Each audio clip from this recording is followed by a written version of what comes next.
as I talk about On the Beach, the book and the movie, you might want to watch the movie before you watch this review if you're worried about spoilers. I mean, we know everybody dies, but there are differences between the movie and the book that are significant but subtle. I'm going to suggest you watch if you're interested, watch the movie or have read the book before you watch this review. Hello. I have a book to talk about. It's an old book. It's a book that's actually disintegrating, and the disintegrating of the book is kind of appropriate to the topic because it's all about it's about the end of the world, frankly, or the end of the human world. It's a book from almost 60 years ago, 1957, this book was written. It is On the Beach by Nevil Shute. I thought Nevil Shute was actually Australian, but in fact he was British, and he only ended up in Australia because he didn't want to pay his British taxes or something like that. So he left to Australia and then finished his days there, his days which were pretty much over 3 years after he wrote this book, because he died at age 60, so in 1960.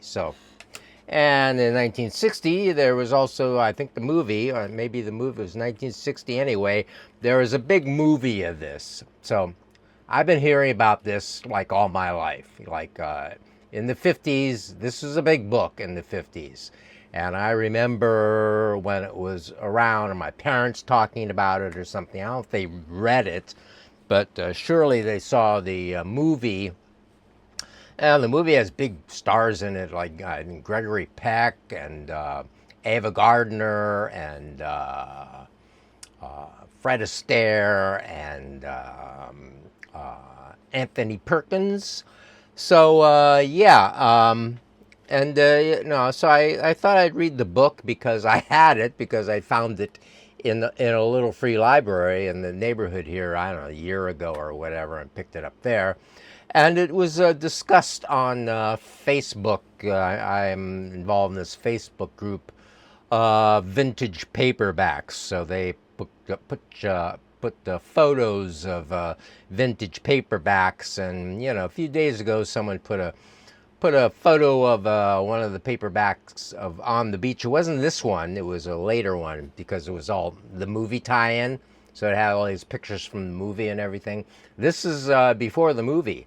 This was actually, it says it's from 1958, the first edition of the paperback. So there you go, and that's probably why it's disintegrating. So it was kind of an interesting metaphor in a way, that the book was actually falling apart in my hands. And fortunately, I had all the pages here. It's not long. It's 138 pages. It could have been 238 pages, I mean. It could have been even less than that for my taste. It could have been maybe just 200. I could have done without the auto racing part. Turned out that I read about Nevil Shute a little bit on the Wikipedia, and Nevil Shute was actually in later years all into car racing. So that's why he's indulging in his own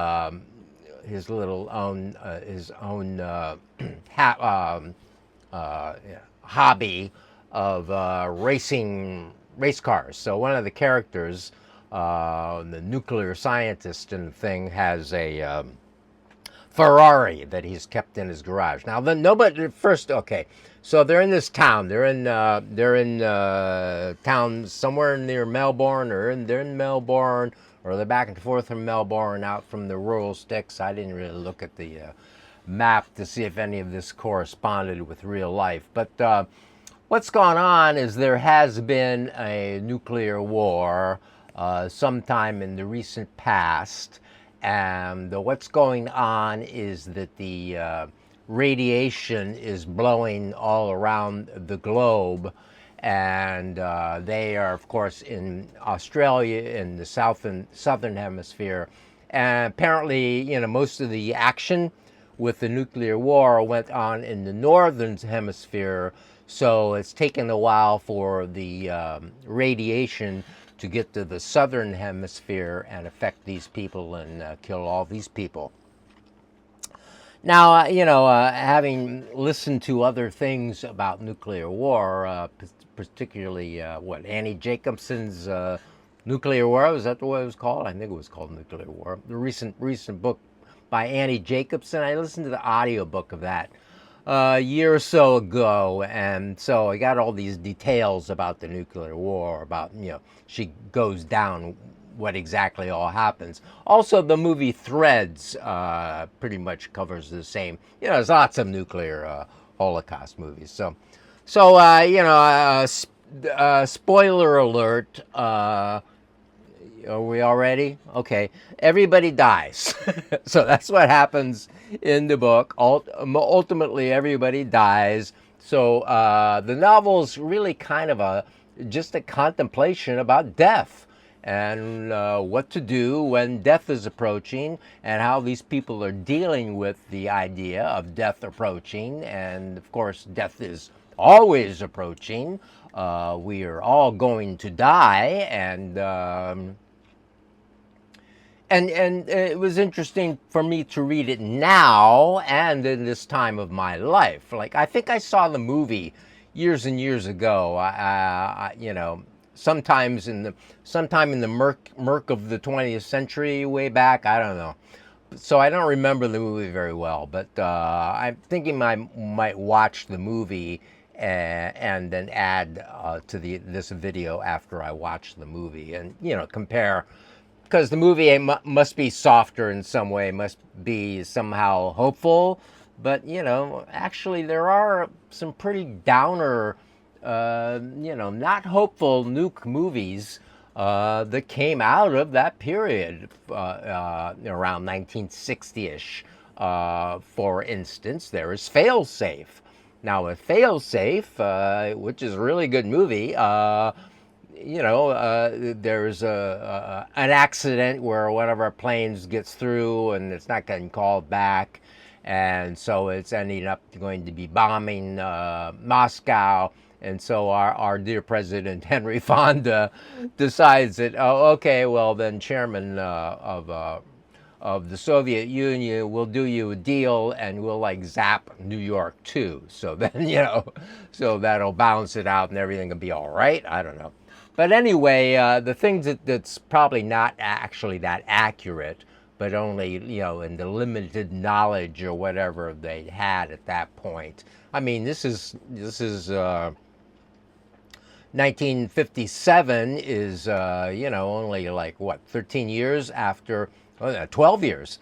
12 years after the nuke blast, when our dear United States nuked 2 cities in Japan and murdered a whole bunch of civilians in sort of a genocidal Holocaust. But anyway, enough of that. So we are the submarine from the United States is down there in a mission in Australia, and an Australian guy, Peter and his wife. Peter and his wife have a baby, so there's this baby that's born, and there's this commander from the submarine named Dwight, and he gets involved with a woman who's Australian, but they don't consummate anything because he's married to somebody in Connecticut. Except, well,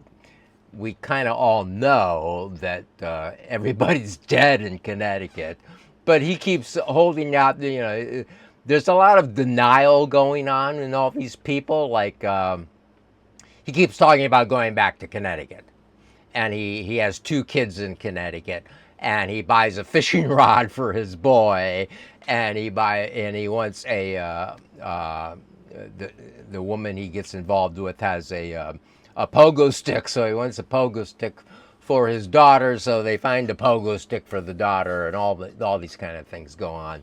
So so yeah, there's a lot of things like they know they're gonna die, but then they kind of act like they're not. So, and that goes on in the house too with Peter and Mary and the baby Jennifer. So, because Mary wants to take a couple trees out in the yard and finish out the garden, and so she has Peter going about doing that, and they do that, and because she wants it to be nice in the summer, which starts in the winter. For our winter here, we're watching in the northern hemisphere. So by September or something, it's predicted that it's all going to hit them. Keeps coming down from the north, and by September they're all going to get zapped with radiation, and they're all going to start dying of radiation sickness. Uh, Now, what's about this that it diverges from the things I know about nuclear war from even from Threads, I think, and from Annie Jacobsen's book, is that when there's a lot of bombs that go off. He talks about how many bombs had gone, but a whole lot of bombs had gone off before this what's going on. It's all over by the time this story starts. So, but we are told that yes, a lot of nukes have fallen, and but everything's fine. There's sun outside and all forth, and so forth. But in reality, I don't think that's what is bound to happen if and when this occurs. I think it's probably more when, but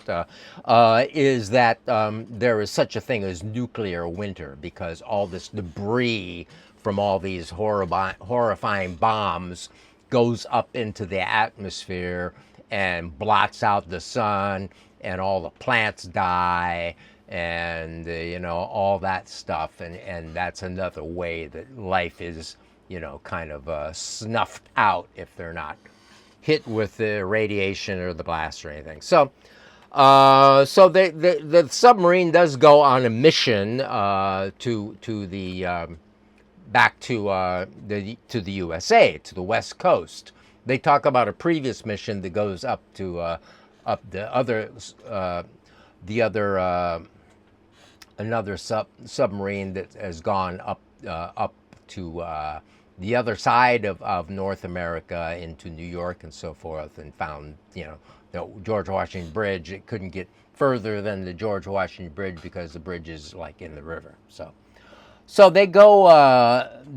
What's going on is they hear the signal. They keep hearing a telegraph signal that's coming in from somewhere in Seattle. They pinpoint where the signal's coming from. So this mission is they're going to go in the submarine underwater a lot of the ways to stay out of the nuclear stuff, and they're going to go check out this radio station, this telegraph station up in Seattle. So they do that, and a guy volunteers to wear the special suit to go out, because he can go out for like a day or a few hours and not be harmed if you got the suit, and then everything gets decontaminated. So he goes out and finds out what's going on with the radio telegraph. And did they already say there were spoilers? Yeah, well that's sort of a physical thing that's causing that, and there's no people. One of the guys jumps ship. He's from around there. So he jumps ship, and he just decides to stay there, and he goes back to his house, and he just decides to go home, and he's going to die up there, and so that's what he does. So, yeah, ultimately we get back to Australia with that submarine, and then everybody starts getting sick, and they have medications, medicine, poison that they can take that's being distributed to them when it gets close. So they start. Several of them start taking that because the waiting it out. They start according to this, and I think other things I've seen. You with radiation sickness, first you start vomiting and diarrhea, and that goes on for a while, and then you kind of recover for a while, and then you get really sick and then die. So so that's going on with them, and then many of them are choosing to die using this drug that they have. The whole thing about the car race is just, we get this long scene of this car race because the car race is kind of, it's held earlier than it should be. This is the Australian Grand Prix, and it's held earlier than it's supposed to usually because everybody's going to die and they want to have the race. And so they're doing it when it's raining, so it's all slick and so forth. Not only there one race, there's two races. The second one isn't covered. We just read about it later. But the first race is, there's several pages of this race, and it was like, whatever. But yeah, it's the race is sort of a suicide thing itself. Everybody knows they're going to die, so they're kind of taking risks on this racetrack with the slick racetrack and so forth, and all the cars are flying off the, a couple, I think two people die in that race, and then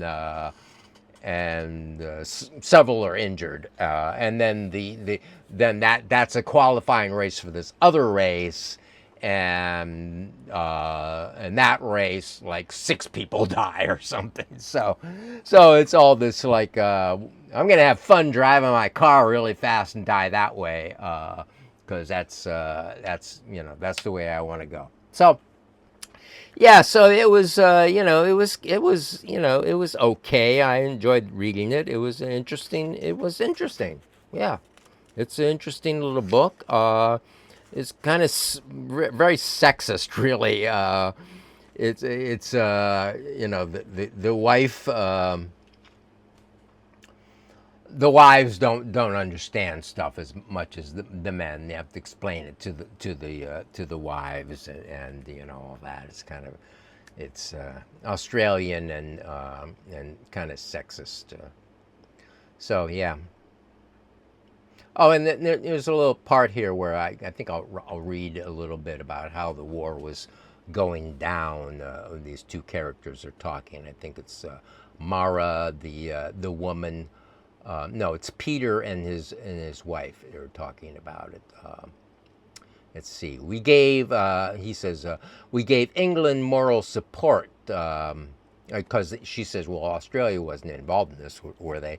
And she said, well, he says, well, we gave England moral support, he told her. I don't think we had time to give her any other kind. The whole thing was over in a month. Couldn't anyone have stopped it? I don't know. Some kinds of silliness you just can't stop, he said. I mean, if a couple of 100 million people all decide that their national honor requires them to drop cobalt bombs upon their neighbor, well, there's not much you and I can do about it. The only possible hope is that we educate them out of their silliness. But then she says, but how could that have been done, Peter? I mean, they've all left school. And he says, well, the newspapers, you could have done that, something with the newspapers. I don't know. We didn't do it, of course. No nation did, because we were all still too silly. We liked our newspapers with pictures of beach girls and headlines about cases of indecent assault, and no government was wise enough to stop us having them that way. But something might have been done with the newspapers, but there weren't. So the hope could have been educating the people. So I think that's about all I got to say about Neville Shute on the beach. except I probably will watch the movie. Maybe it's on YouTube. So actually, there's two versions of the movie.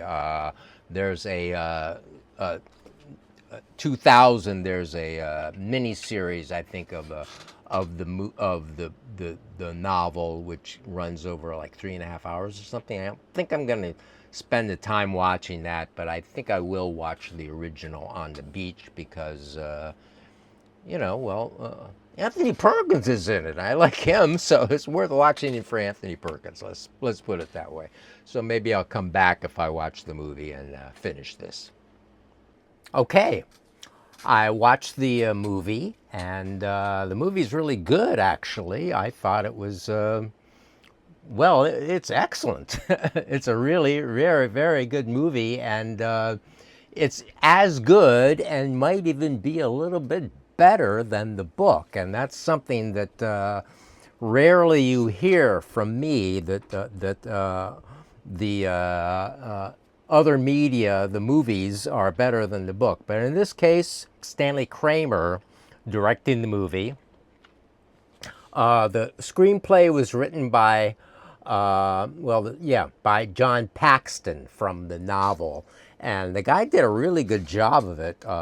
It hits all the marks of the novel, but actually, I think the movie is has a little bit more emotional impact because of the actors, because you see these people going through this. And the actors in the screenplay actually are a little bit more skillful, I think, than Neville Shute was in crafting the novel. So that said, I think it's a very very good movie, and I would totally recommend it. It was made in 1959, not 1960, as I said before. So the things that are different in the book and from the movie is that the Gregory, Peck, Ava Gardner characters, which are he's the Captain Dwight Turner, I think his name, from the American submarine that is there in Australia. And she is an Australian woman that he meets there and has a relationship with. Now, in the book, he is very much straight-laced. He's not going to engage with her. They're not going to have sex or anything like that, because and they only kiss like twice, I think, in the book. But they are together a lot, and he calls her honey and things like that. But everybody knows that really his heart is with his wife back home, his wife and his kids, who are, well, of course, all dead. But he holds out some sort of a issue that they're going to get back together again or something. So I don't know. Anyway, it's this delusional thing about the movie as well, and how people hold on to hope or don't want to look at the disaster that's actually facing them. So what is different is they seem like their relationship is much deeper in the movie. They hit all the spots.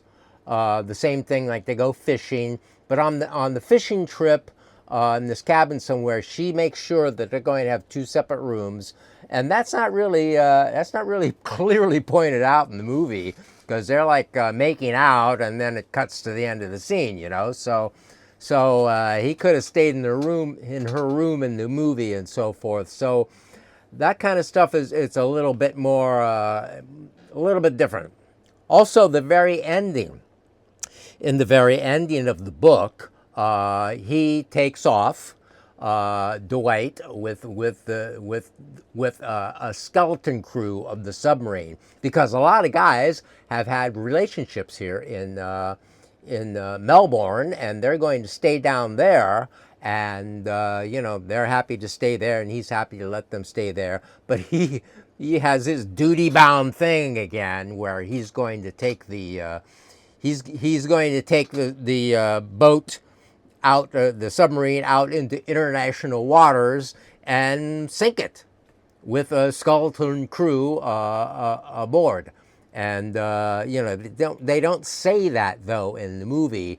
In the movie, they have a lot more guys in the crew that want to go back home. They want to go back home. He wants to go back home, so they're all in this fantasy of back home in a way. And so the submarine is headed back home in the end, and we see it going off, and that's the end. So not the clearly bit of scuttling the boat. The reason he scuttles the boat is because it might have top secrets in it or something, and in the book, top secrets that the enemy doesn't want. You don't want to find the enemy to find or something. As if there's anybody to look at the stuff in the boat, everybody's going to be dead, right?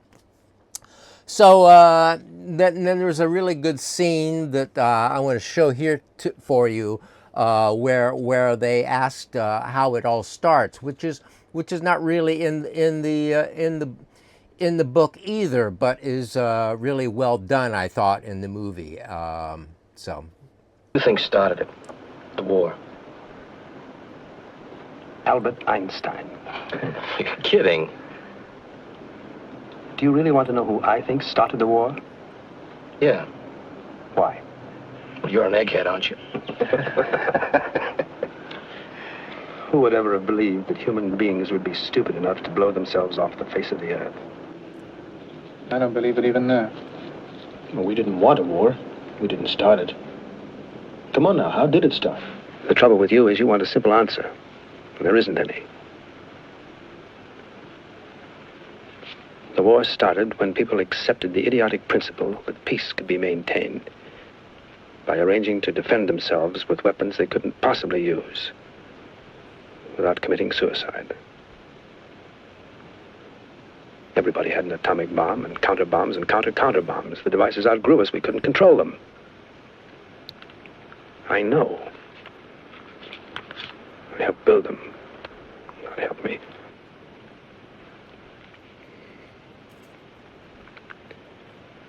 Somewhere, some poor bloke probably looked at a radar screen and thought he saw something. Knew that if he hesitated 1,000th of a second, his own country would be wiped off the map, so he pushed a button. And the world went crazy. And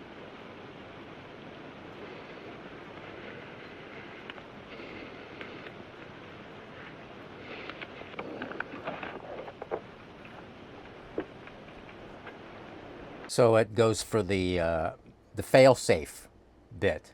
It's the same as fail-safe, where there's some kind of an accident, and then that brings it all down. But he doesn't know. He doesn't know. Nobody really knows what has happened here, and it doesn't matter anymore because it's happened, and there you are. So there was that, and so it was a good movie. I did watch it at 120 speed a good deal. I watched it at 2 times speed during the race car scene. The race car scene was well done. A lot of fiery crashes and all that.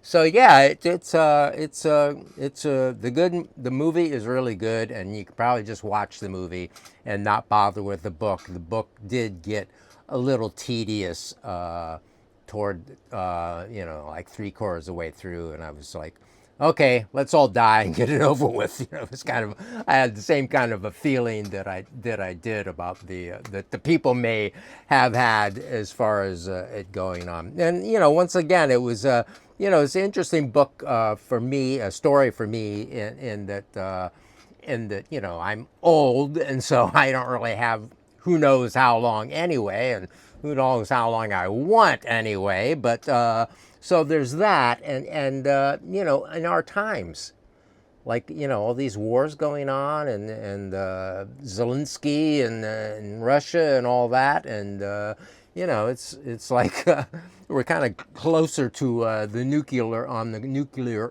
clock than we have been in quite a while. So that makes it a very much of a timely movie, and So and book, but the movie is in 1959, and it's really good. So I can recommend the movie. I was watching very closely if the U.S. military was involved. You know, all these movies of war stuff.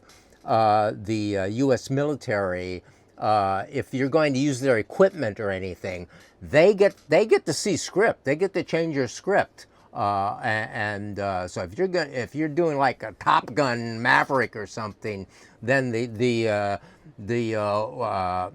Department of War is going to want to see your script and going to want to make sure they look good before you can use all their fancy machinery in your movie. Well, in this case, the movie is actually, it doesn't have any acknowledgement of any sort of USA military at all. It acknowledges two ships of the Australian Navy. So apparently Central Intelligence Agency was some sort of involved, as things go. But other than that, it's pretty much straight away as it is in the book, and it was really good. So that's what I got for you today.